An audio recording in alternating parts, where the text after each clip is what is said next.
Satres Narkoba Polrestabes Palembang musnah ke barang bukti seberat 498,53 gram sabu yang disaksikan langsung oleh pelakunya dewek.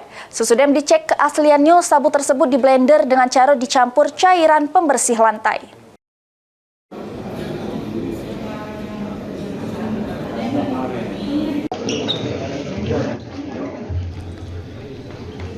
Dengan menghadirkan ketiga pelaku ialah Alpin Wijaya, Rinal Samoyoki, Satres Narkoba Polrestabes Palembang melakukan pemusnahan narkoba seberat 498,53 gram sabu.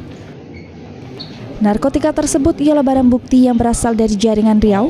Alpin Samo Rinal dewek ditangkap pas lagi berada di Jalan Sungai Tenang, Kelurahan Pulokerto, Kecamatan Gandus, Palembang. Yang mana barang haram tersebut nak diserah ke Samoyoki yang merupakan warga Tanjung Rajo, Kabupaten Ogan Ilir dengan upah sebesar Rp1.000.000. Sebelum dimusnahkan, narkotika tersebut dicek oleh petugas bidang laboratorium forensik Polda Sumsel.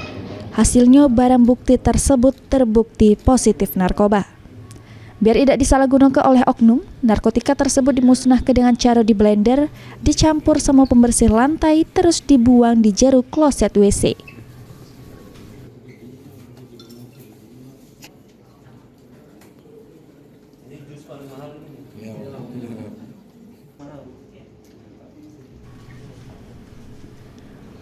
Wakapolrestabes Palembang AKBP Aditya Kurniawan jelaskan, barang bukti yang dimusnahkan merupakan jaringan dari Riau.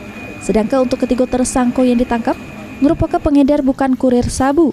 Karena menurut Aditya hal tersebut dihitung dari jumlah barang bukti yang didapat.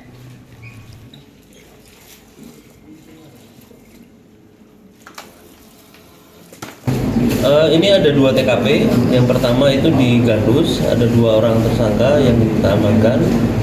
Itu barang bukti kurang lebih 127 gram berat kotornya. Kemudian dari 2 orang ini pengembangan dilakukan oleh Satres Narkoba di Kecamatan Tanjung Raja, Kabupaten Ogan Ilir. Kemudian mendapatkan 1 tersangka lagi dengan berat barang bukti kurang lebih 427 gram. Dari 3 tersangka ini statusnya apa, Bang? Ya, pengedar atau kurir? Kalau dari jumlah barang bukti yang diamankan dapat dipastikan yang bersangkutan para pelaku ini adalah pengedar. Saat ini kita juga masih melakukan pengembangan penyelidikan untuk mengetahui asal-usul barangnya dari mana. Ini ketiga pelaku sudah ditetapkan sebagai tersangka, terus bakal dikenakan pasal 114 ayat 2 Undang-Undang Nomor 35 Tahun 2009 tentang narkotika dengan ancaman paling lama 20 tahun penjara. Suryadi, PAL TV.